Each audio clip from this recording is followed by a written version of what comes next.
Allô? Allô? And the line was disconnected. Allô? She kept telling me, please come here and send someone to save me. She was asking me to stay with her on the phone.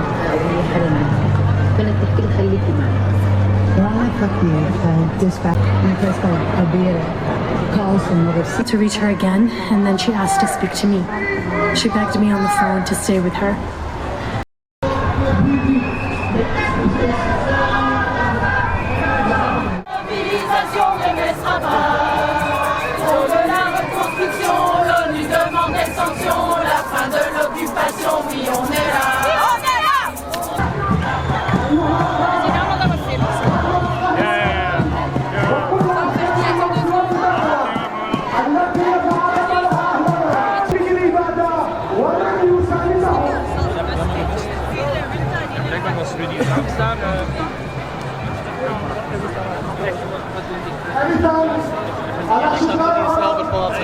Nee, ik wou direct als...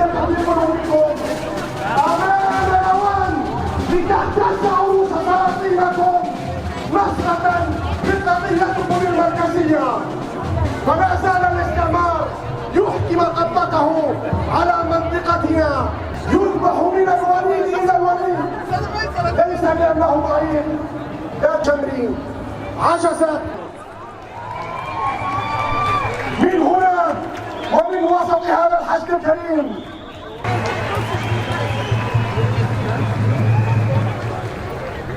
Die genocide. Het betekent niet het opgeven van soevereiniteit.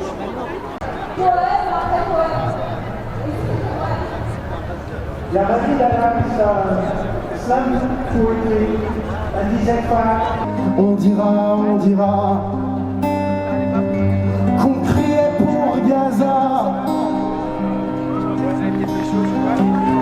Aux enfants de demain qui ne comprendront pas comment ce fut possible à une époque comme ça, à une époque où tout se sait dans l'immédiat.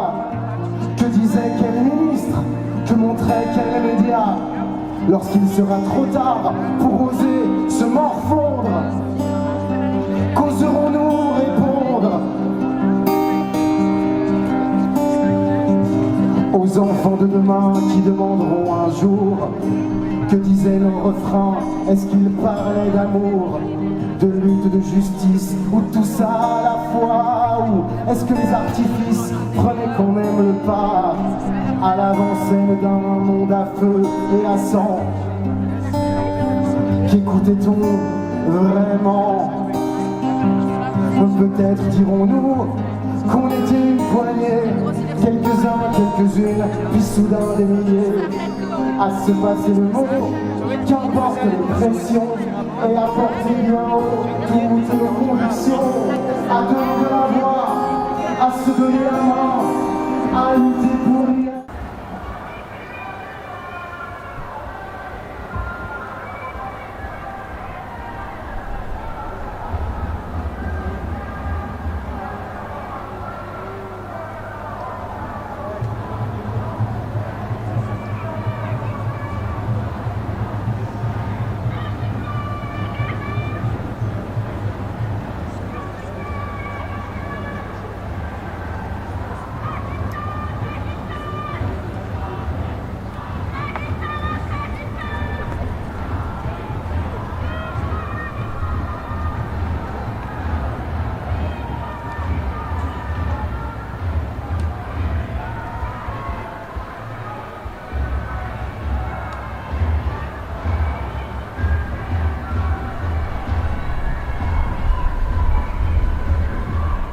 شعبنا الجبار ما نسيوا مفتاح كبروا أطفال الأحرار يوم ريحة الحار مشتاق نرجع زي السابق يا أقصانا أوصل بابك ونتلاقى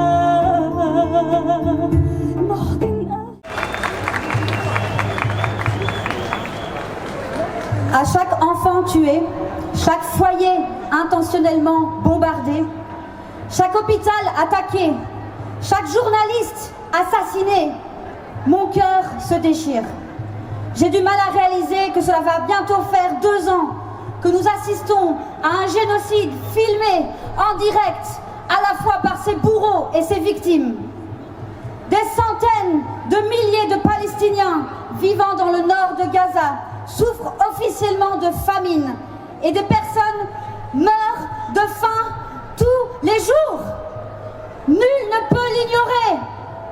L'urgence est d'autant plus grande que la famine orchestrée par Israël et les États-Unis touchera de nombreuses autres personnes dans le sud de Gaza d'ici la fin du mois de septembre. Ce n'est pas une crise humanitaire liée à une catastrophe naturelle. Les 2,3 millions d'habitants et d'habitantes de Gaza sont sous siège et blocus israélien complet. Ils n'appellent pas uniquement à faire rentrer de la nourriture et de l'eau qui leur permettra de survivre quelques jours de plus, quelques semaines ou quelques mois.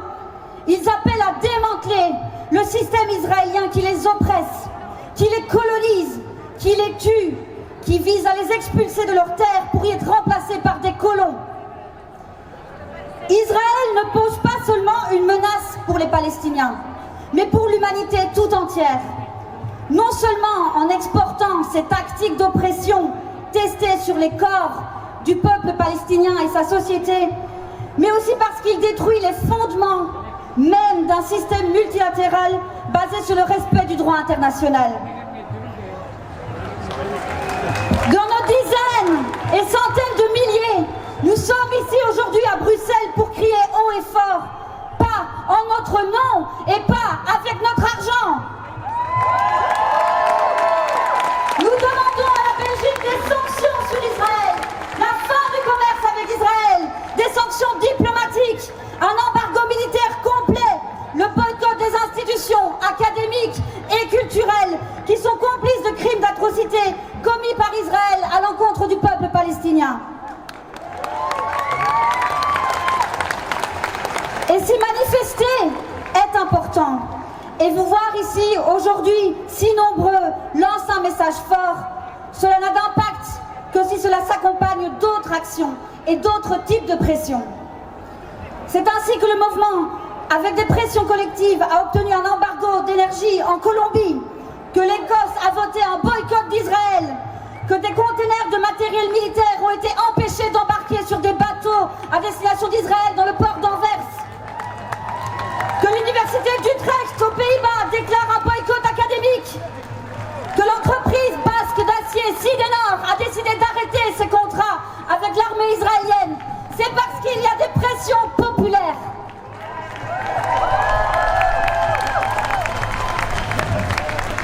Boycottez, faites-le stratégiquement.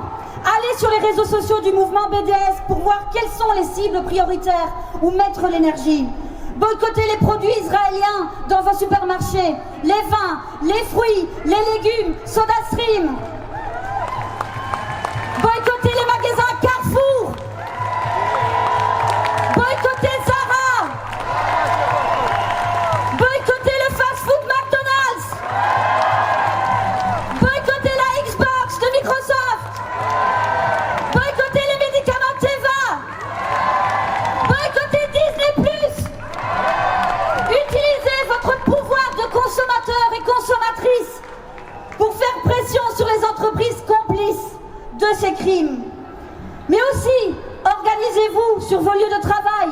J'ai derrière moi des représentants de Workers for Palestine qui soutiennent l'objection de conscience des travailleurs et travailleuses.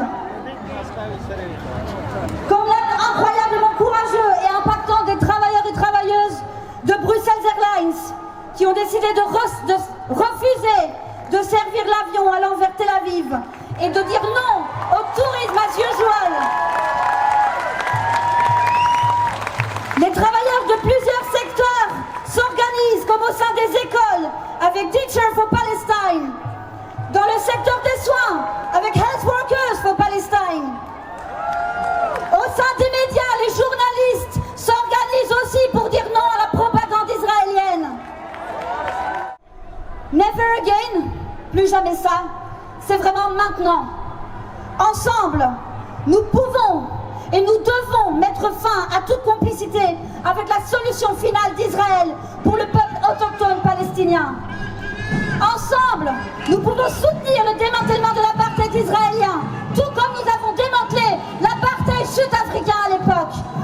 Free, free Palestine! Free, free Palestine! Free, free Palestine! Free, free Palestine! Free, free Palestine! Free, free Palestine! Boycott Israël! Boycott Israël! Boycott Israël! Boycott Israël! Boycott Israël! Boycott Israël! Stop, stop, génocide!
2.